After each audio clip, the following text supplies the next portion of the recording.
vamos a Lima, Perú. ¿Cómo amanece el Perú esta mañana? Pablo Macalupú, gusto en saludarte. Buenos días, Pablo. ¿Cómo amanece el Perú? Muy buenos días, Ciro. Saludos a toda tu audiencia desde Lima, Perú.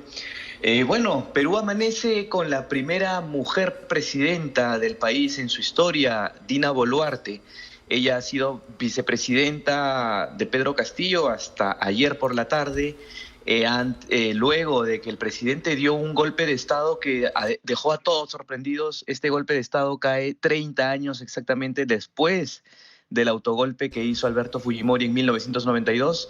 Y sorprendió a todos porque en realidad se esperaba que ayer se debata en el Congreso una tercera moción de vacancia en contra del expresidente Castillo, que no iba a prosperar, según todos los analistas, porque no se contaba con los votos para destituir al presidente.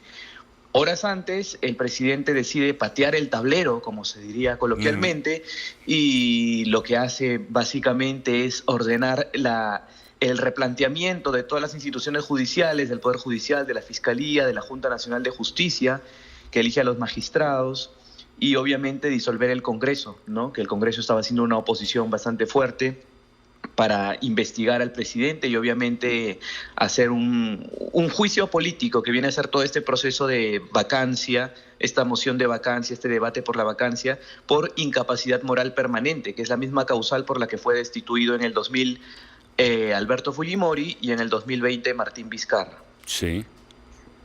Y que la versión, Pablo, que corrió y que interesó mucho aquí en México, creo que fue el diario El Comercio quien estuvo manejando, de que el expresidente o el presidente detenido Castillo habría intentado refugiarse en la Embajada de México. ¿Es sólida esta mañana por allá?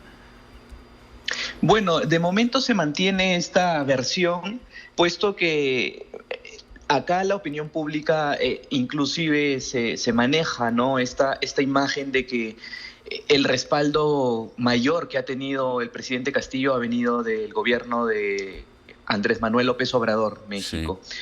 ¿No? También ayer un periodista emite esta noticia, ¿no?, de que estaban trasladando al presidente a su salida de Palacio de Gobierno luego de haber dado este autogolpe hacia la Embajada de México, porque bueno, ya estaba en proceso el debate de vacancia que se iba a hacer en la tarde, a las 3 de la tarde, se adelantó para el mediodía debido a que a las 11:50 aproximadamente Castillo había hecho este autogolpe.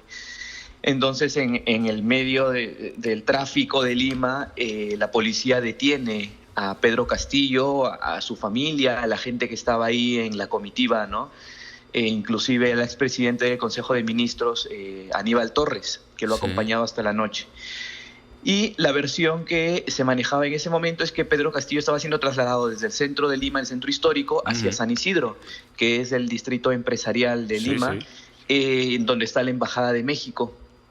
Y bueno, vecinos de la embajada, residentes de San Isidro que están cerca de la Embajada de México bloquearon las calles, ¿no?, para evitar de que el presidente entre obviamente hasta la embajada por esta noticia que había corrido, ¿no? Luego obviamente acá era se manejaba en los medios y en la opinión pública el tema de que, bueno, es lógico de que Pedro Castillo vaya y se asile en México o vaya y busque el respaldo de Venezuela también, ¿no? Como ha ocurrido incluso en la reunión de OEA, en que ha recibido respaldo de ciertos países que son afines ideológicamente, ¿no? Pero bueno, Castillo fue detenido y ha sido llevado a la prefectura y por la noche ha sido recluido en la DINOES, que es el mismo penal de máxima seguridad en donde está recluido Alberto Fujimori.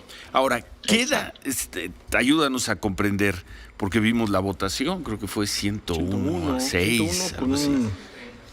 101 votos. 101 votos. ¿Cómo fue la votación para elegir a la nueva presidenta? Esta sesión, no fue para elegir a la nueva presidenta, sino en realidad fue para aplicar la sucesión constitucional, por decirlo de alguna forma, ¿no? Ha sorprendido, digamos, inclusive a los peruanos, ha sorprendido el hecho de que ante este autogolpe las instituciones se hayan mantenido sólidas, firmes, ¿no? Y no se haya, las Fuerzas Armadas rechazaron, aunque demoraron una hora al menos, hora y media u hora y media en reaccionar a través de un comunicado, pero rechazaron ellos el autogolpe. La vicepresidenta también emitió un tuit rechazando, llamando golpe de Estado lo que estaba haciendo Castillo, ¿no? Castillo quería, digamos, imponer el estado de excepción, convocar a nuevas elecciones parlamentarias, hacer una nueva constitución, ¿no? Entonces el Congreso también se mantuvo firme, estaba en sesiones. Más temprano, antes de que venga este mensaje a la Nación, estaba hablando un colaborador, digamos, de la justicia, que estaba dando más detalles sobre las investigaciones de Castillo, ¿no? Las investigaciones por corrupción. Entonces, esta votación ha sido de 101. Inclusive, si en la tarde se debatía la moción de vacancia sin que Castillo diera este mensaje, Sí. probablemente no se alcanzaban los votos, porque tenía aún respaldo del partido de gobierno, que era Perú Libre, tenía un respaldo de otro pequeño grupo parlamentario que se había separado de Perú Libre, que es el bloque magisterial, que son más afines a Castillo. Entonces no se alcanzaban los 87 votos requeridos para destituirlo. Sí. Una vez que Castillo hace esta alteración, este acto de rebelión por el que podría pasar entre 10 y 20 años en prisión, ya, digamos, por el hecho de haber dado este mensaje, la justicia ha actuado y lo está procesando por estos delitos. Entonces, una vez que ha hecho eso, obviamente muchos congresistas que inclusive lo apoyaban, del sector Sí. más progresista de la izquierda, del sector más radical de la izquierda, obviamente tuvieron que decir, bueno, nosotros apoyamos la democracia, y votaron a favor de destituir al Y quedó presidente, la ¿no? De votación vacarlo, como 101 a favor, ¿cuántos en contra? 101 a favor, seis congresistas han votado entre en contra y abstenciones, ¿no?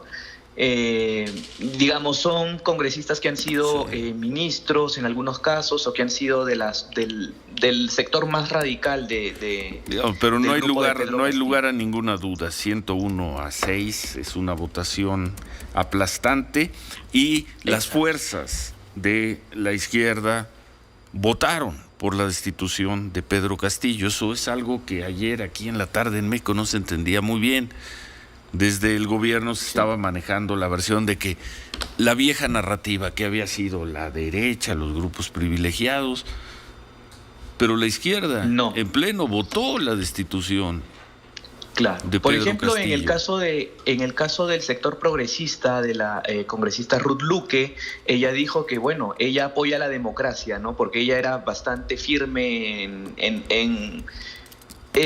no llamemos defender, pero digamos sí en cierto momento apoyar, respaldar a algunas medidas del gobierno, ¿no? Pero esta vez dijo, bueno, el presidente ha faltado a la democracia y yo voy a votar a favor de la moción de vacancia, ¿no? Porque no se puede aceptar que sean que vulnere, el mismo presidente vulnere la Constitución.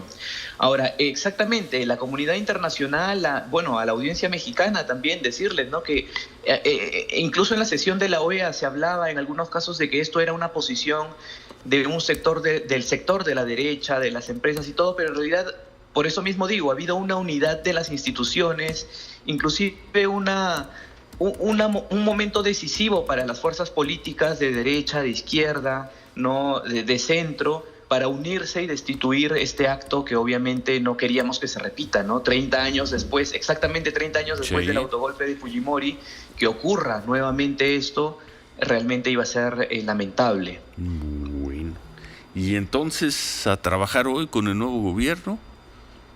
Correcto. Dina Boluarte asumió ayer la presidencia, ¿no? Ella es la vicepresidenta, también es de Perú Libre, pero ella ha hecho un llamado a la unidad, ha pedido una tregua al Congreso, ¿no? En su primer mensaje que dio a la Nación y al Parlamento ayer, una vez asumida la presidencia, ¿no? Y bueno, ya se ha reunido con los magistrados del Tribunal Constitucional, con el monseñor, el arzobispo de Lima, Carlos Castillo. Todo esto ha sido en la tarde, en la noche, ¿no? Y bueno, ha llamado a la amplia unidad nacional para poder sacar adelante al país en medio de esta crisis, ¿no?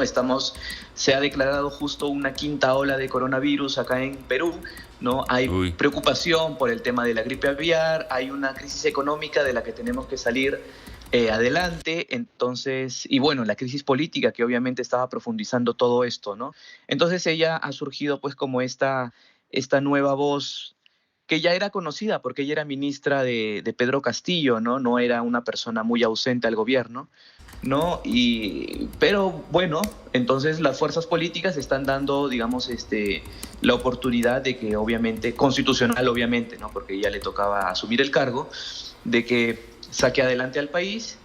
Y mientras tanto, en la noche, la Fiscalía ha continuado con sus diligencias. Anoche hicieron operaciones de investigación, de recabar información, de imágenes de las cámaras de seguridad en Palacio de Gobierno, en la presidencia del Consejo de Ministros y en varios ministerios clave que estaban afines al gobierno para poder, digamos, tener más información sobre específicamente quiénes eran las personas que acompañaban al presidente al momento de dar este discurso, porque este discurso lo ha dado, a diferencia de Vizcarra o a diferencia de otros presidentes, lo ha dado sin compañía de sus ministros, ¿no? Sin compañía de militares. Entonces es como aún de momento un misterio de quiénes impulsaron este discurso tan que ha dejado tan desencajados a todos los peruanos, ¿no? Del autogolpe. Pues muchas gracias Pablo. Nada más para esto, muchas para gracias, México, Ciro. Impensable que se diera alguna forma de negociación con la justicia peruana para que el señor Castillo pudiera salir del país e irse a Venezuela o a México. No, de momento no, porque ya está recluido. Este proceso, ahora está siguiendo este proceso y ahí por ya rebelión. Es muy difícil, es impensable una negociación política, una salida política que le permitiera, vamos, váyase del país. En realidad esto es precisamente lo que se va a ver, ¿no? Hay voces muy opositoras, muy, digamos, radicales en la oposición, por decirlo de alguna forma, que sostienen que podría darse una especie tal vez de indulto presidencial o cosas, pero en realidad quedan muy en el terreno de la especulación, muy en estos aspectos, ¿no? Además de las investigaciones por corrupción, Castillo en este momento está en prisión principalmente por el delito de rebelión, ¿no? Por alterar el orden constitucional. Entonces, por eso mismo está recluido, ¿no? Y por este caso específicamente podría ser llevado a prisión entre 10 y 20 años, ¿no? Además de, supongo, las inhabilitaciones de asumir cargos públicos y otros procesos que se hagan en la vía pública, en la vía política, perdón, específicamente, y no solo en la vía judicial. Muchas gracias, Pablo. Pablo Macalupú, periodista allá en Lima, Perú. Muchas gracias, muy claro, muy ilustrativo. Muchas gracias, Ciro. Tu comentario. Muchas gracias. Saludos a toda la audiencia. Buen día. Buen día.